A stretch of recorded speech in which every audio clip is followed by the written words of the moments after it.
After the police and counter-terror programs refused to deal with a teenager with very clear violent intent on at least 10 different occasions collectively, that failure to act would go on to result in tragedy. That was when that teenage boy decided to carry out a violent attack on a large scale, one in which he targeted a Taylor Swift-themed group aimed at young girls from ages 6 to 11.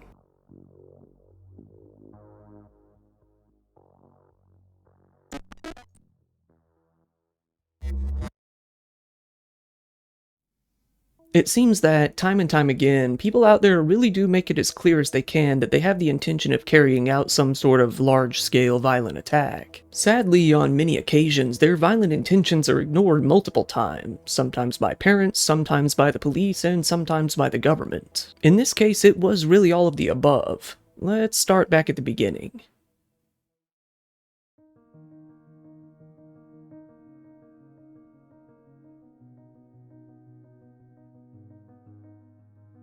This story starts out with a Rwandan couple, a father named Alphonse Rudakubana and a mother named Letitia. Both of them were Tutsis, the ethnic group that was being killed en masse during the Rwandan genocide.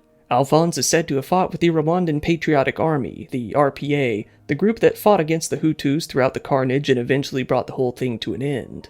Letitia, however, had a much different experience. She survived along with the rest of her family by hiding out in a church. Her elder sister, along with many of her other relatives and friends, weren't as lucky and didn't make it out alive. More than ready to leave the area after losing the majority of their friends and family, Alphonse and Letitia decided to leave Rwanda and move to Britain in search of a better life. They had their eldest son not too long after arriving in the country. Then, 4 years after they arrived in Britain, their second son, Axel Muganwa Rudakabana, was born in Cardiff, Wales on the 7th of August in 2006.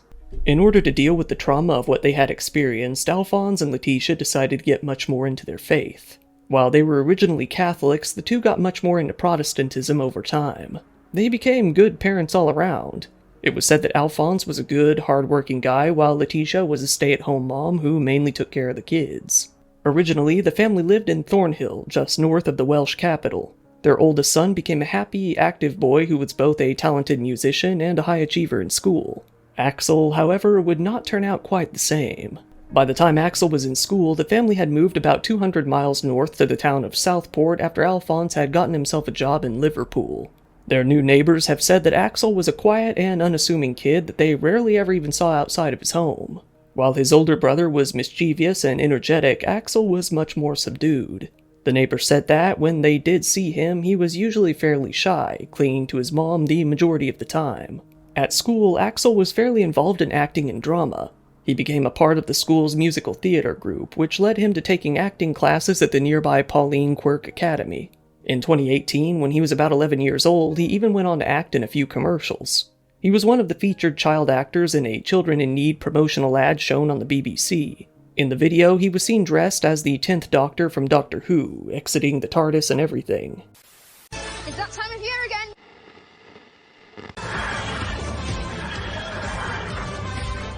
You could even dress up as every Doctor Who ever. Do your thing for Children in Need.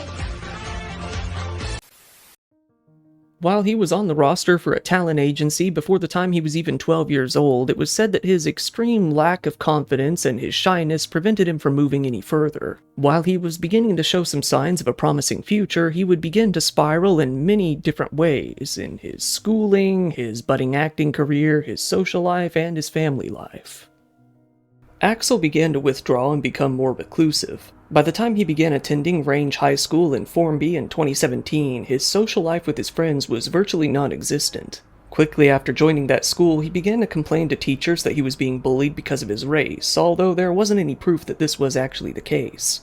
If anything, it seemed that Axel was the one starting the problems, often flying into a rage and storming out of class at random. That became a self-fulfilling prophecy in itself, as it would be Axel's constant anger issues and frequent outbursts that would cause him to be ostracized and made fun of in the end. Axel first came to be known to the authorities in October of 2019.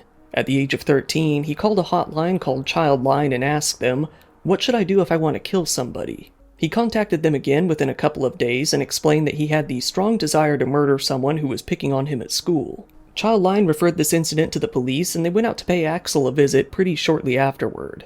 Axel fully admitted to the police that he had taken a knife to school on at least 10 different occasions. Once this was out, it ultimately led to him being expelled from school. This was due to a number of reasons, but mainly due to the continual outbursts being unacceptable and most of all the very clear danger he was coming to present to other students. This expulsion would prove to be the major turning point in Axel's life, pushing him even further down the dark path he had already set out upon, one that he would never come back from. A few weeks after being expelled, Axel started attending the Acorn School in Ormskirk, which was an alternative learning center offering what they call specialist education. The very day that Axel was admitted to this new school, the staff asked him why he had brought a knife to his previous school. He told them, simply, to use it. Axel began to take an IT course at his new school, but it was this access to the school computers that would put him into controversy once again. That November, he began to research school shootings right there on the school computers themselves, something that raised a lot of red flags within the system for a very good reason. It was due to this that Axel was first referred to what they call the PREVENT program. PREVENT is, according to the UK government itself, a national program that aims to stop people from becoming terrorists or supporting terrorism.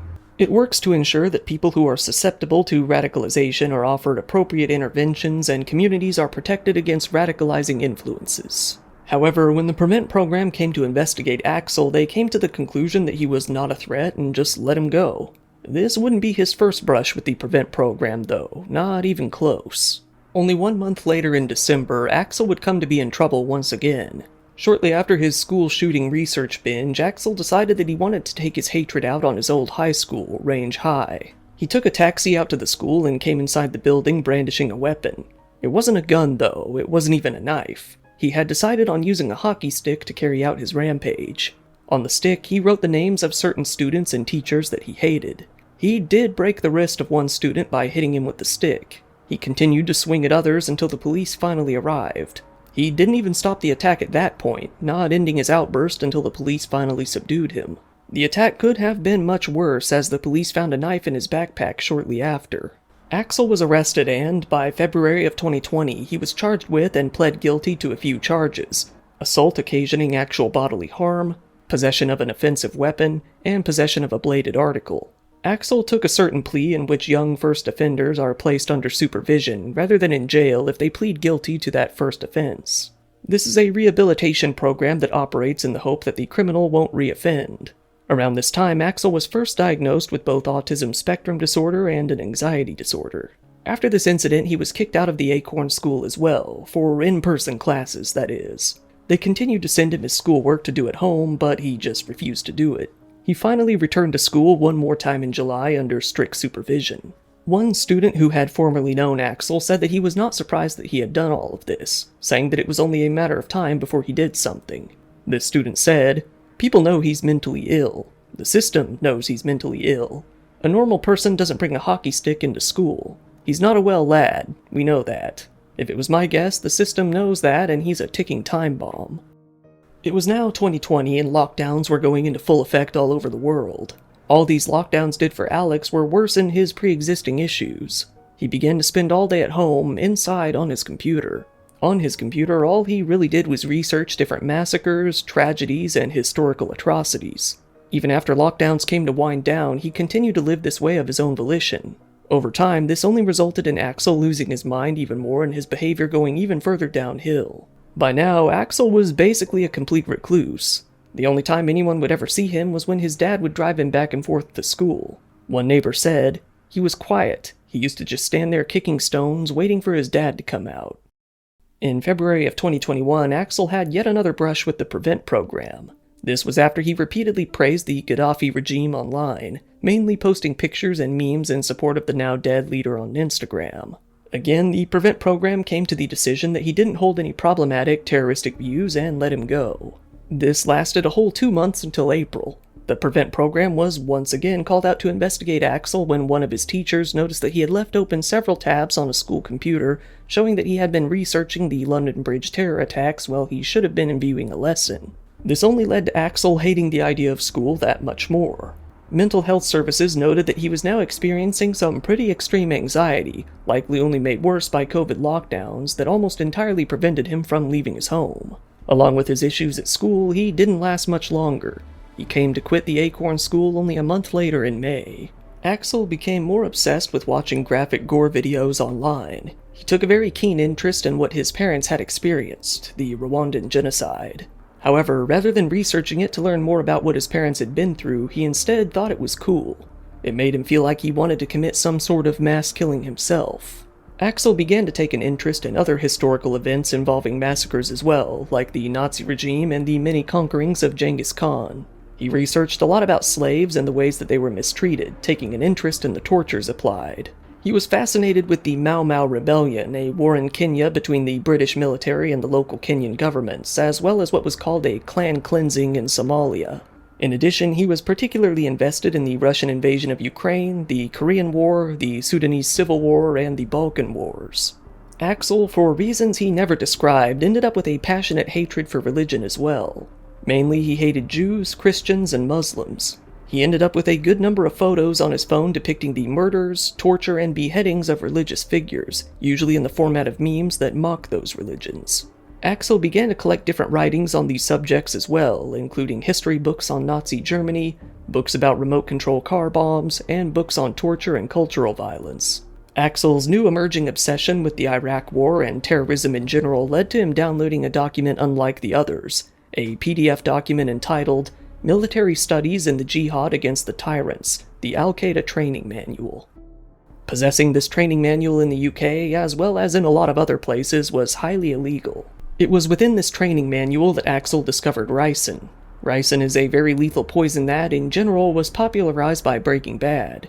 Axel decided to use this manual in order to make some ricin himself. He got to work, even buying himself a little mortar and pestle to use in his room in order to mix the poison. Even in very small quantities, as little as 0.5 milligrams, ricin is fatal. Axel came to make a whole lot more than that. Despite the fact that his ricin was found to be in very bad quality, it was later determined that he had produced enough to kill roughly 12,000 adults. Given that Axel was no longer in school, you might think that his problems with the law may decrease in number. That was anything but the case, and he began to focus his violent attitude on his family and on innocent bystanders instead. One of the first of these incidents would be one in which Axel grew angry with his dad, kicking him and vandalizing his car. The police came to speak to him, but after that, nothing was done. In March of 2022, Axel pulled a very rare move by leaving the house. He got about as far as the bus before he got into an altercation with the bus driver after he failed to pay his fare. He grew aggressive with the bus driver, leading to the police being called. The police, once again, found a knife in Axel's backpack, much like they did with the previous incident at his school. They asked him what he was planning to do with that knife, to which he clearly responded that he wanted to stab someone. He said that he hoped that, if he killed someone, his old social media accounts that he could no longer access would be deleted by the police and some embarrassing videos he took would finally be gone. The police took him home and spoke to his mother, telling her to keep her knives more secure. But after that, nothing was done. 2 months later in May, Axel once again got into an argument with his father after his dad began to restrict his internet access and took away his computer. Axel flew into a rage and assaulted his dad, leading to the police being called. They came out to the home and spoke to the family, but after that, nothing was done. About the only thing that the police would do with Axel would be in relation to his next schooling endeavor. Axel enrolled into the Pressfield High School and Specialist College in Churchtown. However, rather than go to school, he was expected to complete courses on his own, as well as under the periodic supervision of school staff. Once in a while, the police would accompany the school staff on these visits. By February of 2023, Axel decided to stop working with his mental health services for good. Now there would be nobody to monitor his condition on a professional level. Even on a social level, nobody would really be there to monitor him aside from his parents, and he would rarely speak to them as it was. It seems that it was around this time that Axel finally passed the point of no return. As he was nearing his 18th birthday, he came to the decision that he wanted to commit some sort of wide-scale violent attack himself. He continued to research the worst atrocities throughout history to an obsessive degree, getting all the more close to doing something drastic. It was around this time that Axel realized that the police and the Prevent program probably couldn't track him if he were to use a VPN, so he began to do just that. With this loophole, he began to purchase all manner of weaponry online, mainly on Amazon. He got his hands on a machete, some knives, and even some arrows to use with a bow. In early July 2024, he bought himself 2 large kitchen knives from the website. On the 15th, they were delivered out to a neighbor's home. It seems that this neighbor picked up the package and delivered it to his parents instead. It's very likely that his parents simply handed it over to him and didn't ask him what was inside. On the 22nd of July, Axel decided that he was ready to carry out his attack. He didn't get his fill with the hockey stick attack on his old high school. Even now, his vendetta against the Range High School was just as strong as ever. Given that it was the last day of school before summer vacation, he knew that he would have to act now if he didn't want to wait a number of months. He threw on a green hoodie and a surgical mask. He called a taxi out to his home and made his way out to the driveway with his backpack full of weaponry, all ready to set out on his attack. However, his father Alphonse was home and saw him leaving. While it isn't known exactly how much his father knew of his plans, it was very clear that Alphonse knew he was capable of such an attack. He ran out to the taxi and begged the driver not to take his son where he wanted to go. After a bit of back and forth with Alphonse, Axel admitted defeat and decided to make his way back into the house. Although his father seemed to realize that he had the intention of carrying out some sort of attack on his former school, he made the decision not to call the police and to simply let the whole thing go.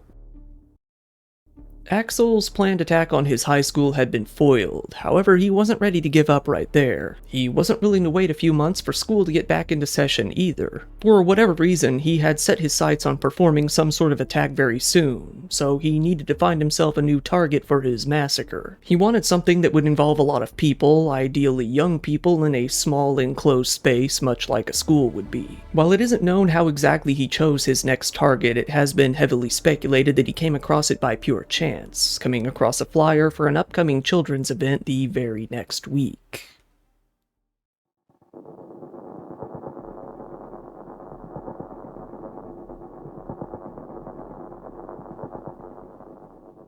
It was now the 29th of July, 2024, a week after his failed attack on the school. Axel's neighbors felt that something strange was going on when they saw the then 17-year-old boy wandering around his front yard as early as 6 a.m. One of the neighbors later said, "I've never ever seen him walking about the estate. He never had any friends around." Another said, "He was a recluse. He wasn't somebody that would play football on the street or anything like that. He just seemed a bit of a loner. I've lived here a long time, and that's probably only the second time I've seen him. It was unusual, very unusual. He was pacing up and down." Axel continued to wander around for hours until around 11 a.m. That was when he was caught on some nearby doorbell cameras walking up the street. He was wearing the same outfit he had planned to use in the previous failed attack, the green hoodie and a COVID mask over his face. He made his way over to a nearby social club and looked around. He then made his way past a nearby crowded skate park filled with kids as well. Axel didn't stay too long, making his way back home about 5 minutes later. He went back into his home briefly to log on to Twitter/X. He was looking for one particular post, the video in which a Christian bishop, Mari Emanuel in Sydney, Australia, was attacked and stabbed by a Muslim teenager. While it isn't known why Axel wanted to see this video for sure, it's believed that he was psyching himself up for what he planned to do. At around 11:23 a.m., he left his home once again. Much like in his previous failed attack, he had called a taxi, this time using the fake name Simon to do so. Armed with a knife, he hopped into the car and began his 15-minute trip out to an area called Heart Space. The area that Axel had chosen for his attack was a Taylor Swift-themed yoga/dance class for little girls, a special event that was to be held only that day. The Heart Space was a community studio venue on Hart Street in Southport, an area not too far from the town center. It held all manner of public classes, usually things like yoga and dance, along with classes geared more towards pregnant women and women with babies and toddlers. The Taylor Swift dance class was on the second floor of the Norwood Business Park, above an office that rented out the lower floor. The class was organized by a few local yoga teachers named Leanne Lucas and Heidi Little. The class had first been announced on Instagram on the 7th of July, a platform that Axel had been known to frequent and had previously gotten himself into trouble with in the past. The class was to be populated by a group of little girls with ages ranging anywhere from 6 to 11. By the time the event sold out, 26 children had been booked to appear that day. At 11:45 a.m., Axel's taxi arrived on Hart Street. He had been silent for the duration of the entire drive. He asked the driver to direct him to the correct address, and when he did so, Axel quickly left the vehicle without paying. While he likely felt that the driver would simply give up and leave, that was not the case.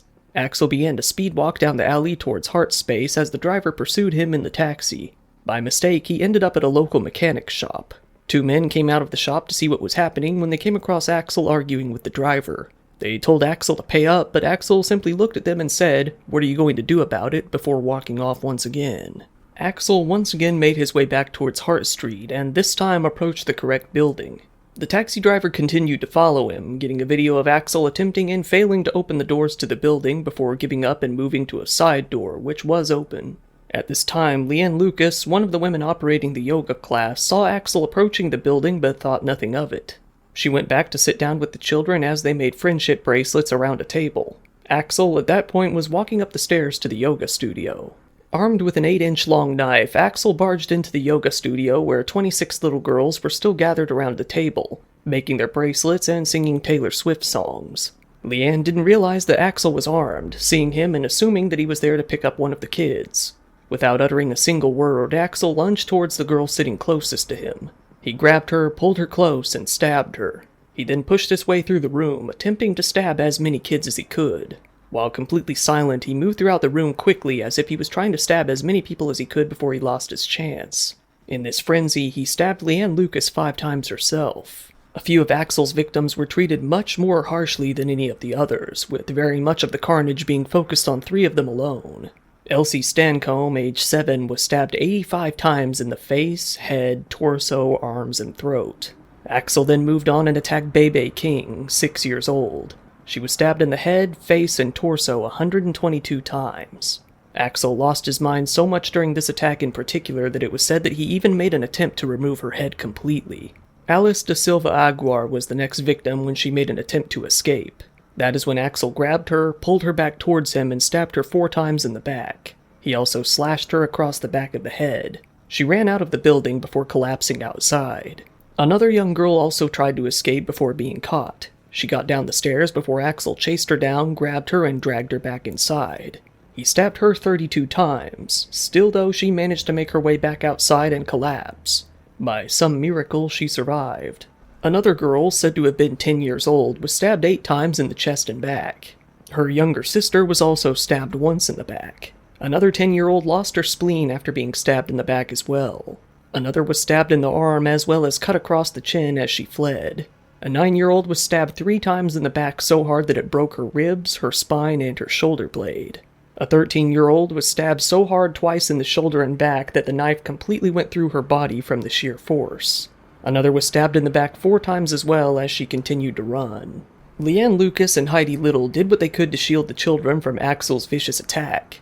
Leanne had ushered some of the kids out of the studio through the fire exit while Heidi hid in the bathroom with a few nearby girls. Leanne was able to call the authorities as she sent the other girls down the stairs into the parking lot, telling them to run as far as they could. The police were first informed of the attack at this time, less than a minute into it. The ambulance services were alongside them en route to the scene only a minute later. Then Leanne turned her body away from Axel and used herself as a human shield to protect a few of the girls that she was able to grab. She was stabbed in the back, shoulders, arms, neck, and head repeatedly as she did so. She held on for as long as she could until she ultimately passed out. A worker in the office underneath the yoga studio saw a bloody child run out and collapse in the parking lot. They told a man working in the office, Jonathan Hayes, about what had happened. He ran up to the yoga studio, with the screams he could hear making it very clear where the violence was coming from. There he locked eyes with Axel, still standing over Bebe King's body. Seeing the knife, Jonathan made an attempt to flee, but Axel chased him down and began to swipe at him. Jonathan tried his best to get the weapon away from him, but he was stabbed in the leg and collapsed to the ground. Several members of the public, seeing the children gathering in the parking lot, attempted to help out. Leanne had woken up, saying that someone was stabbing children inside the building. A passerby named Marcin Taijan administered CPR to Alice da Silva Aguiar as she laid on the ground, while a man named Joel Verite ran into the building, seeing Axel still standing there with the bloody knife. The first police officers arrived on scene shortly after. One officer armed with a taser entered into the yoga studio with Joel Verite. Axel was still hovering over Bebe King's body with his knife in hand. The officer ordered him to drop it. Surprisingly, Axel did just that. He cooperated with the police as they arrested him. Meanwhile, Joel carried Bebe's body outside. She was rushed to the ambulance, but it was far too late. Elsie was found deceased inside as well. Alice was outside, still barely clinging to life. A major incident was declared as a flood of different emergency services vehicles entered the scene. Armored vehicles, 13 ambulances, firefighters, and 3 helicopters were on the scene very shortly. Just in case, even the hazmat team was called out to the scene. An emergency restriction on flying aircraft was also placed to keep the airspace clear. Axel was slammed to the ground and thrown into restraints. It has been said that he didn't resist in the slightest. He was arrested there on site on both attempted murder and suspicion of murder. After the attack, he calmly told the police, "I'm glad those kids are dead. It makes me happy. I don't care. I'm feeling neutral. It's a good thing those children are dead. Literally such a good thing those children are dead. I'm so glad the children are dead. So glad, so happy. It's a good thing they are dead."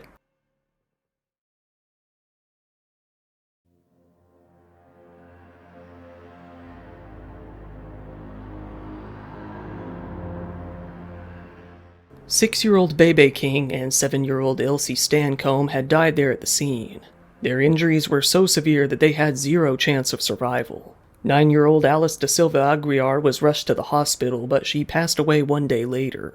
9 more children, along with Leanne Lucas and Jonathan Hayes, were being treated at various hospitals in the area. 6 of the 9 children and both of the adults were left in critical condition with major injuries. The police and detectives made their way out to Axel's family home. There they found what they described as a cache of weapons. They found his set of arrows, more knives, and his machete. On his computer, they also found a mountain of evidence showing his obsession with violence that had continued for years. More than that, they found the illegal terrorist handbook he had been using.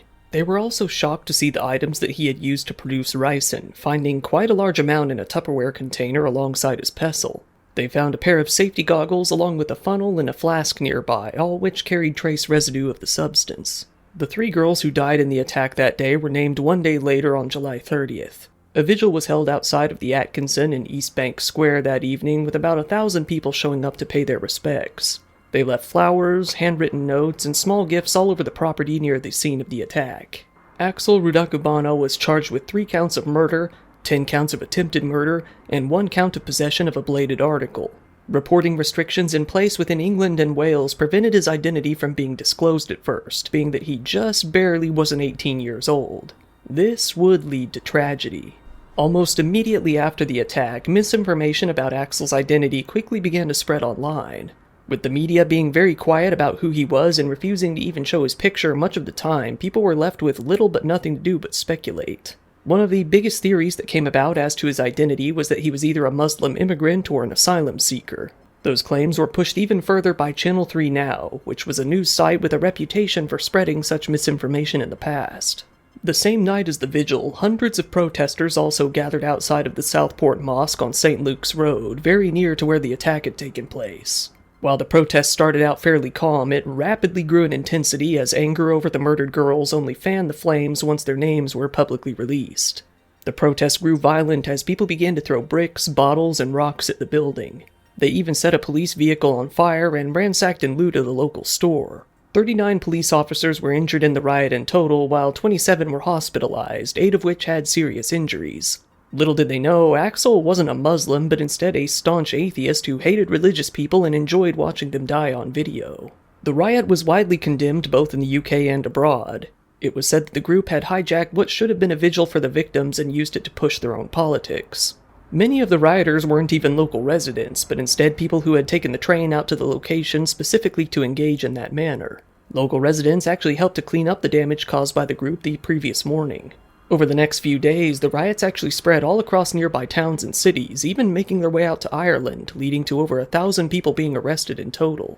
Taylor Swift actually herself responded to the attack pretty shortly after, saying, "The horror of yesterday's attack in Southport is washing over me continuously, and I'm just completely in shock. These were just little kids at a dance class. I'm at a complete loss for how to ever convey my sympathies to these families." Within about 1 day, a bunch of Swift's fans launched a charity page on a platform called Just Giving and raised over £300,000 for the Adler Hay Children's Charity. Several other fundraising pages were set up for the families of the victims as well, together earning a further £200,000. Taylor Swift even met with the families of some of the victims, welcoming them backstage to speak with her during one of her concerts in London later on. It was decided by August 1st that the reporting restrictions on Axel's name and identity would be lifted, mainly because keeping his name, photo, and background a secret were only fueling the riots and allowing for more misinformation to spread with no counter-argument. Given that he was about to turn 18 anyway, it was deemed the risk just wasn't worth it to protect the identity of a mass child killer for less than a month until his birthday.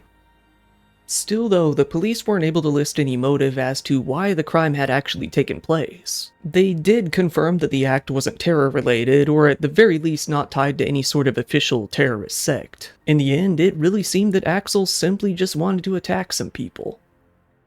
A funeral service was held for Alice de Silva Aguiar on August 6th in Southport. Hundreds of people lined up to the streets for her funeral. The last injured child who was in the hospital went home on the 8th of August. Bebe King's funeral was held privately a few weeks later, with Elsie Stancomb's taking place near the end of the month. While Leanne Lucas had been released from the hospital previously, she was readmitted soon after due to issues breathing. She had to undergo lung surgery again before she was once again released for good. In October of 2024, Axel was charged under the Biological Weapons Act 1974 and Terrorism Act 2000. This was for both possessing and producing ricin and for owning the PDF copy of the Al-Qaeda training manual. The Prime Minister, Keir Starmer, said that the incident was both horrendous and shocking. He thanked the emergency services for a quick response. When he went out to lay flowers, though, Starmer was widely heckled by the crowd. The Home Secretary, Yvette Cooper, said that the emergency response team's actions were courageous. Many other local leaders and politicians expressed their concern around the incident, hoping for the best outcome possible and discouraging online speculation over such incidents in the future. On August 2nd, 10 Downing Street was illuminated pink. It was said that this was a mark of respect that was intended to show solidarity. By December of 2024, it was time for Axel's trial. Given that he refused to speak to the courts in any manner, positive or negative, his not guilty pleas were entered on his behalf by lawyers. A 4-week trial was scheduled to begin in January of 2025. However, despite having previously pleaded guilty, he very quickly changed his tone when the actual trial came about. Just as it was about to begin on the 20th, he surprisingly pled guilty to all 16 of the charges against him. These were 3 counts of murder, 10 counts of attempted murder, 1 count of possession of a knife, 1 count of ricin production, and 1 terror-related charge. The judge said that, when the sentencing did take place, a life sentence was absolutely inevitable. Ursula Doyle of the Crown Prosecution Service described the attack as a meticulously planned rampage, saying that Axel had to face the community with savagery and senselessness. She pointed out his obsession with violence that never wavered and his complete lack of remorse ever since his arrest. It was after Axel finally decided to plead guilty that the government was finally able to publish more details about his identity and his background, now that there was no chance of harming an innocent person's reputation at hand. That was when they revealed exactly how many times he had been in contact with law enforcement and the PREVENT program leading up to his crime. It seemed that, although his behavior had obviously been concerning, the PREVENT program didn't take him seriously simply because he wasn't tied to any sort of official terrorist sect and didn't have any sort of solid, clearly defined ideology. Even after combing through all of Axel's electronics and searching his home from top to bottom for months, the investigators still were never able to come up with a motive in the case. All they could figure was that, given how Axel loved violence and hated people, he simply wanted to carry out a large-scale attack. It really may not have been any more complicated than that. It finally came time for Axel's sentencing, and it was all set to be a public spectacle. Axel himself was ready to make sure that that was the case. The sentencing was interrupted twice by Axel loudly, dramatically hamming up chest pains and acting like he was having a heart attack. He was taken out of the courtroom twice, evaluated by a medic, and placed back inside. The second time he received a warning and was removed from the courtroom. Eventually, though, it was time. In a televised sentencing for all to watch, Axel was sentenced to life in prison on January 23, 2025, with a minimum term of 52 years in prison, meaning that he still might be eligible for parole at some point despite what he did. This was due to his age being 17 at the time the crime took place. Specifically, he was sentenced to serve, concurrently, 18 years for 8 counts of attempted murder of children, 16 years for 2 counts of attempted murder of the adults, 12 years for production of biological toxin, and 18 months for possession of a bladed article and possession of a document likely to be useful in a person preparing an act of terrorism. On February 4th, the hearing was all set to be held in relation to correcting a legal error that took place during the initial sentencing. Axel refused to even attend, likely seeing no point, and remained there in his prison cell. It was at this hearing that his sentencing was amended to what they called detained at His Majesty's pleasure. It has been said that this is, effectively, a completely full life sentence for those under the age of 18. Many different requests were made to amend the case to have no minimum term and instead be a full life sentence no matter what, but it was decided mid-February that this case would no longer be deferred.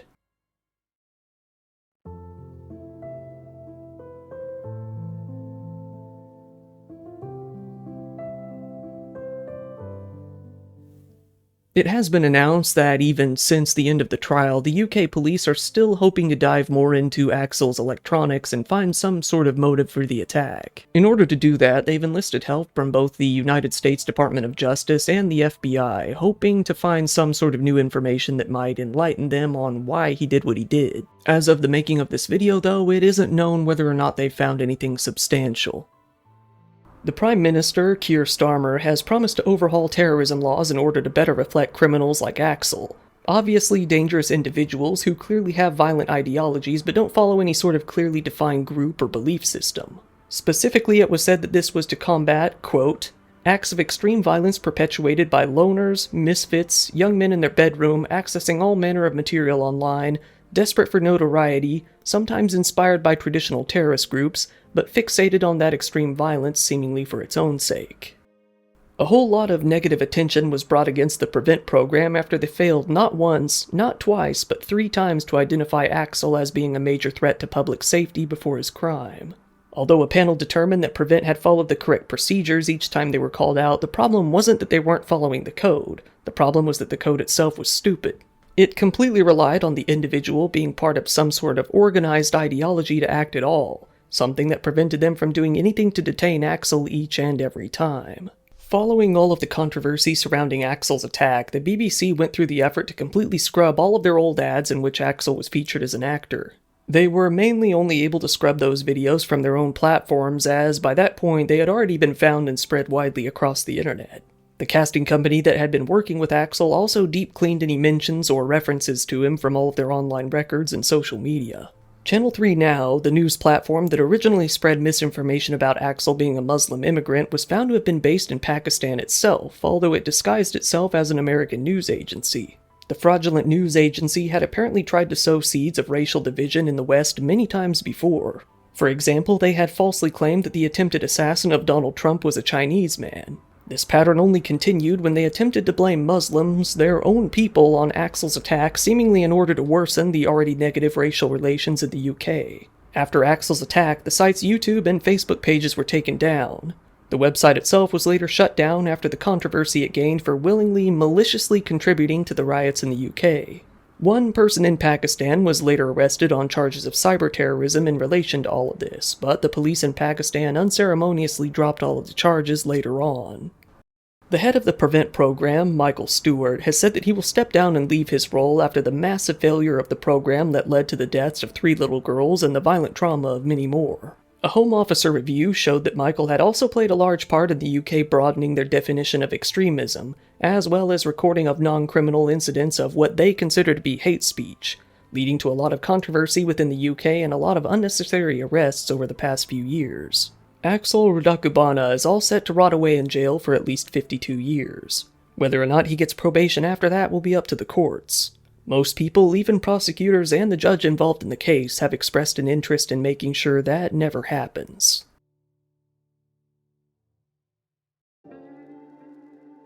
Once again, thank you for watching my video. If you found it interesting, please give it a like, it really helps me out in the algorithm, and feel free to subscribe if you want to see more content like this. Just recently, I've opened up a merch store. There you can get yourself some cool Dire Trip drip, as they've been calling it, like t-shirts, coffee mugs, and other stuff. If you want, go ahead and follow me on social media. If you need to contact me, that's really the easiest way, and if anything were to ever happen to the channel, that would be the only way you'd ever hear about it. I also really appreciate when people subscribe to my Patreon. There you can get videos early, ad-free, and uncensored. Channel memberships are up too, and you can get the same benefits there as well. Once again, this has been your host Kyle.